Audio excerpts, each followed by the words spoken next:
বিদেশি বিনিয়োগকারীরা এখন থেকে পুলিশের নির্ধারিত জরুরি যোগাযোগ লাইনে সরাসরি যোগাযোগ করতে পারবেন। এই উদ্যোগের মাধ্যমে যে কোনো নিরাপত্তাজনিত ঘটনা তাৎক্ষণিক জানানো এবং দ্রুত সহায়তা পাওয়ার সুযোগ তৈরি হলো। সোমবার পুলিশের মহাপরিদর্শক বাহারুল আলম ও বাংলাদেশ বিনিয়োগ উন্নয়ন কর্তৃপক্ষের নির্বাহী চেয়ারম্যান চৌধুরী আশিক মাহমুদ বিন হারুনের সভাপতিত্বে অনুষ্ঠান থেকে এ ঘোষণা আসে।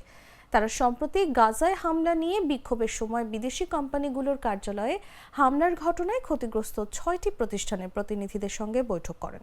বৈঠকে অংশ নেওয়া প্রতিষ্ঠানগুলোর মধ্যে ছিল Nestle Bangladesh, Coca Cola Bangladesh beverage, Unilever Bangladesh, Bata shoe company Bangladesh, Reckitt Benckiser Bangladesh, PepsiCo ও জুবিল্যান্ট ফুড ওয়ার্কস বাংলাদেশ।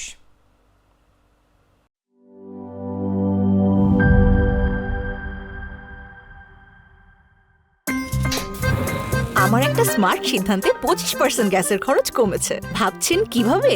সাধারণ গ্যাস স্টোভ বদলে আমি এনেছি আরএফএল গ্যাস স্টোভ। এর সাইন্টিফিক নজল ও ব্রাস বার্নার ক্যাপ সমানভাবে তাপ ছড়িয়ে রান্না করে দ্রুত, তাই গ্যাসও বাঁচায় 25%, টাকাও বাঁচে 25%। আরএফএল গ্যাস স্টোভ নিরাপদ ও গ্যাস সাশ্রয়ী।